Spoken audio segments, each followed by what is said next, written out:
Oi, tudo bem? Hoje a gente vai falar um pouquinho sobre um exercício específico que ele fala o seguinte, né? A pergunta desse exercício, na verdade, é assim: o que acontece para que a patinadora consiga diminuir a velocidade dela enquanto ela tá girando? Então, vamos pensar, uma patinadora de gelo, que a gente sabe que ela dá aqueles rodopios infinitos e, assim, ela tá no meio lá do... não sei como é que chama, do solo de apresentação dela, que é o gelo. Ela tá lá no meio. Então não tem nenhum lugar pra ela se segurar, não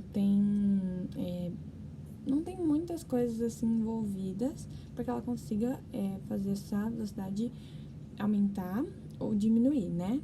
Do jeito que a gente conhece convencionalmente. E aí hoje eu vou explicar um pouquinho como que isso está funcionando. Na verdade, existe uma explicação física para isso, né? Que envolve a conservação do movimento angular. O que acontece? A patinadora, ela começa patinando, beleza. Aí ela começa a rodopiar. Para ela intensificar a velocidade desses rodopios e giros, enfim, ela aproxima as extremidades do centro de massa dela, que é o corpo, né? Então, por exemplo, se ela tá girando com o braço assim, para ela ganhar mais velocidade, ela fecha os braços, assim como as pernas, tá? Fazendo com que ela feche os braços e isso aumente a velocidade dela, isso acontece porque a velocidade aumenta para que ela mantenha o movimento angular constante, né? Então, de uma forma que um compensa o outro, né? Isso é baseado nessa formulinha aqui, ó, que esse aqui é o momento angular, esse aqui é o momento de inércia e esse aqui é a velocidade angular, né?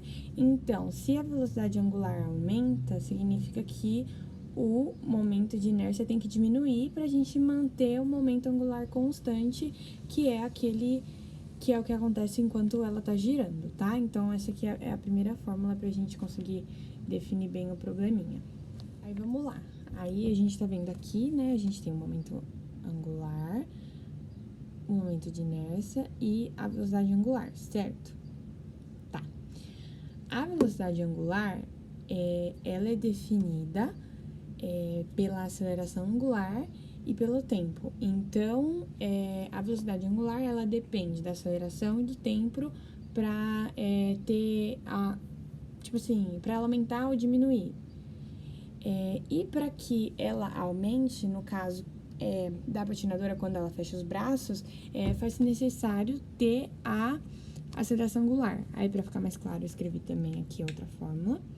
Então, vamos pensar que a gente já tem essas duas, né? Então, a gente tem aqui o momento angular, aqui o momento de inércia e aqui a velocidade angular, certo?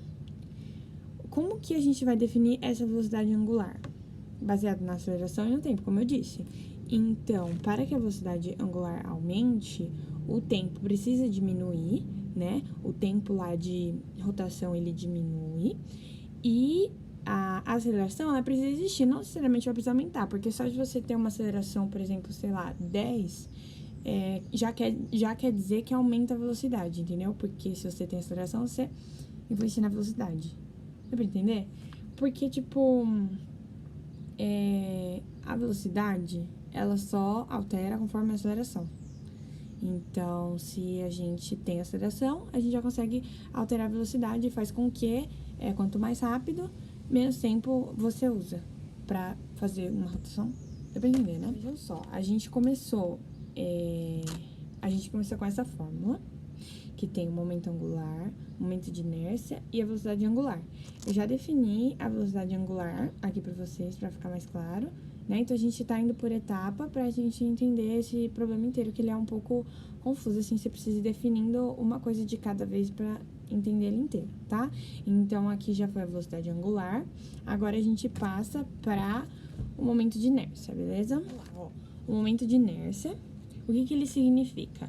Ele é a massa vezes o raio. Esse raio quer dizer que é do centro de massa até... O raio do centro de massa até é a distância, né? Então, por exemplo, se eu tô com o braço esticado pra cá, é da minha mão até meu centro de massa. Se eu estiver girando assim, então meu centro de massa é esse, vendo meu eixo, então é a distância da minha mão até aqui, tá? Então, voltando aqui, então a gente tem a minha massa e aqui é o raio ao quadrado, tá? Então, essa distância ao quadrado. Então, vamos pensar lá na patinadora. Então, ela tem lá o peso dela, e a distância é a distância até o eixo de rotação, né? Então, quanto maior o raio, mais difícil de rotacionar, certo? Vocês conseguem visualizar isso? Conforme você aumenta a distância, então, vamos pensar, ela tá girando assim, depois ela gira assim, conforme ela aumenta a distância, você aumenta o momento de inércia, tá? Então, vamos pensar nela diminuindo. Então, beleza, a gente encolhe a distância, que é o problema, né? Então, a gente encolhe a distância, reduz o momento de inércia. E o que acontece? Para o momento angular ser conservado, que é o que acontece, a velocidade tem que aumentar para compensar. Fica claro? Deixa eu exemplificar melhor. Então, vamos lá, ó. Conforme você reduz o raio, você reduz o momento de inércia. Ao reduzir o momento de inércia, se você reduz o momento de inércia, você tem que aumentar a velocidade para que o momento angular seja conservado. Deu pra entender? Aí a gente já entendeu como que ela aumenta a velocidade, como que ela diminui a velocidade lá na patinação. Só que vamos pensar assim, né? Como que ela para? Se o momento é conservado, o que faz ela parar? O que tá envolvido ali que faz com que a patinadora perca, né, essa velocidade? Vamos lá. A gente tem que pensar quais são as forças externas que estão aplicadas na patinadora durante o movimento, tá? Vamos pensar assim, ela tá exposta à força de gravidade e também à força de atrito, ainda que seja pouco no gelo, né, menos do que no asfalto, por exemplo, ainda existe, tá? E é isso que faz com que ela pare. Então, a gente vai pensar lá no torque, né, que é a relação das forças externas atuadas no meio, beleza? Então, vamos lá. Vim com a formulinha aqui do torque. O que é o torque? Ele é o momento de inércia vezes a aceleração angular, tá? Então, de novo, a aceleração angular aparecendo aqui no problema.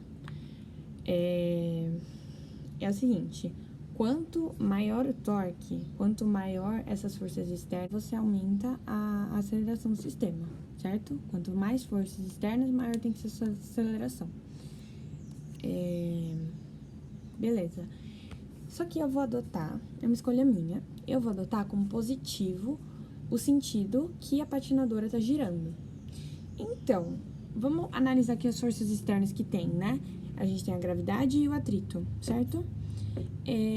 Se eu adotar como positivo o sentido que o eixo, o sentido que a patinadora tá girando, significa que o atrito é negativo, né? A gente sabe que o atrito é negativo. Que ele é sempre, não sempre, na maioria das vezes, ele é o contrário da velocidade. Então, vamos supor que ela tá girando pra cá. Então, a velocidade dela vai pra cá. Então, o atrito dela volta pra lá. O atrito que ela exerce sobre o chão, né? Pensa que é uma força que ela faz contra o chão para patinar. Então, é pro outro lado. O vetor, eles são vetores contrários, assim. Tá? Isso é a velocidade, isso é do atrito, beleza? Então, fazendo isso, quanto mais atrito, quanto mais exposto ao atrito, a gravidade, você diminui a aceleração e com o tempo faz com que a patinadora pare.